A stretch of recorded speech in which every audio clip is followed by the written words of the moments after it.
One of the last things we want to look at in Chapter 9 is the concept of percent yield. Percent yield is something we're going to use to look at our results of experimental data and figure out how we're doing in finding the product of a reaction as compared to the amount we calculate we should be able to get from our stoichiometry calculations. Theoretical yield is the amount of product that's predicted to form on the basis of the balanced chemical equation. So whenever you do stoichiometry and do the typical calculations that we've been learning in this chapter, we'll be calculating the theoretical yield of a reaction. How much should be produced in theory? So this comes from the stoichiometry. The other type of yield is the actual yield. The actual yield is the amount that's actually obtained when you do the reaction. So this comes from the experimentation.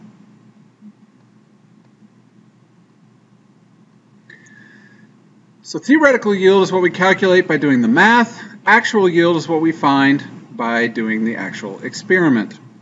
So when we do a lab in this chapter and we actually find the value of product from the balance and find the number of grams, that will be our actual yield. The stoichiometry that we do in the math will allow us to find the theoretical yield. Percent yield is a way of comparing these two values. It is important to understand that the theoretical yield many times will be greater than the actual yield. And a lot of times, due to the experimental method, errors that occur, and various parts of the chemical process, some of the amount that should be produced doesn't end up actually being produced in the reaction. And there's occasional times where, due to contamination of the substance, we can actually get an actual yield that's greater than the theoretical yield. Percent yield is the ratio of the actual yield to the theoretical yield. In the real world, this should never be greater than 100 unless we have some sort of contamination, extra substance that's been added in to the reaction that we are not taking into account. This is an easy way to look at the general efficiency of the reaction. If you're getting 100% yield, that means you're getting the maximum amount that you should be able to get. Anything less than 100% yield would be that there's some percentage that's not actually taking place in the lab. The equation for percent yield is very simple to work with. Percent yield equals the actual yield divided by the theoretical yield times 100 to make it a percentage. So it's the amount we should have gotten on the denominator, the amount we actually did get as the numerator, divide the two, and multiply by 100. So let's look at a typical problem here. If you're getting a problem in a quiz, test, WebAssign type situation, you're going to be given enough information to find the actual yield or actually be given the actual yield value. In the lab, our lab result would be the actual yield. So in this case, KCl is being prepared from K2CO3 by treating K2CO3 with HCl. When 45.8 grams of K2CO3 are added to an excess of HCl, so this means K2CO3 is our limiting reactant, HCl is our excess reactant, 46.3 grams of KCl are recovered, so that's our actual yield. Water and carbon dioxide are also formed. So our first step here is to write the balanced equation. So K2CO3 plus HCl, we know the products are going to be KCl, water, and carbon dioxide. Now let's look at the balancing. We have 2K here, so I'm going to put a 2 here. 1C, 1C. We have 1O, 2O, for a total of 3 on the product side, 3 on the reactant side. We have 1 hydrogen, 2 hydrogens on this side, so we need a 2 here. 2 chlorines, and this is now balanced. Our actual yield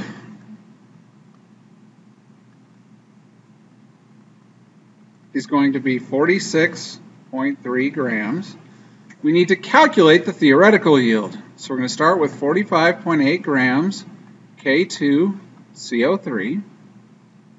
We're trying to find grams of KCl. So our first step in the stoichiometry is to go to moles K2CO3, dividing by grams of K2CO3. So potassium, 39.10 times 2, plus carbon, 12.01, plus oxygen, 16, and there are 3 of them, for a total of 138.21 grams per mole. Then we can go moles to moles. So moles K2CO3 is what I'm trying to cancel. Moles of KCl is what I'm trying to find. So it's a 2-to-1 ratio from the balanced equation. And then finally convert to grams. So 1 mole KCl over 74.55 grams. So do the math here. 45.8 divided by 138.21 times 2 times 74.55.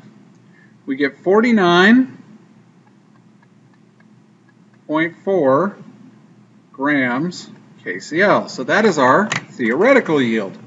So our percent yield will be our actual yield, 46.3 grams, divided by our theoretical yield, 49.4 grams, times 100.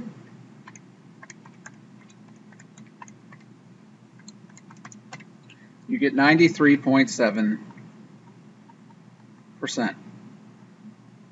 So theoretical yield always comes from the stoichiometry. Actual yield comes from our lab data, and we can divide the two to get the percent yield. So in this case, we have lithium hydroxide reacting with carbon dioxide. We've got the unbalanced equation. We've got 155 grams of lithium hydroxide. We want to figure out how much the carbon dioxide should be absorbed in that canister. And if we find an actual value of 102 grams, we want to know the percent in this case. So let's balance the equation.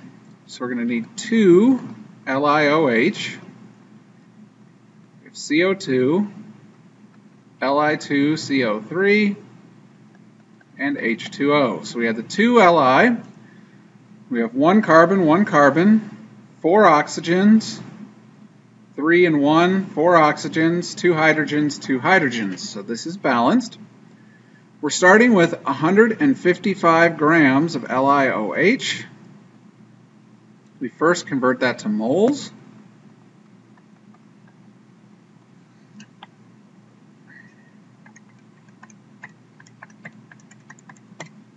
Which is 23.94 grams per mole. Then we can go moles to moles, so 1 mole CO2 over 2 moles LiOH. And then we want to go to grams of CO2. So 1 mole CO2, 44.01 grams.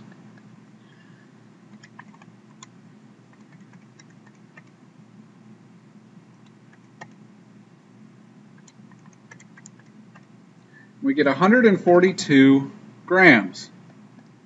So that's our actual yield, or our actual amount that is used. So our percentage here will be the 102 grams divided by the 142 grams times 100. So in this case, 71.8% of the carbon dioxide that can be absorbed has been absorbed. So that wraps up some example problems of percent yield. Percent yield just takes our limiting reactant problems, our stoichiometry problems, one step further to find the percentage that's actually produced in the lab.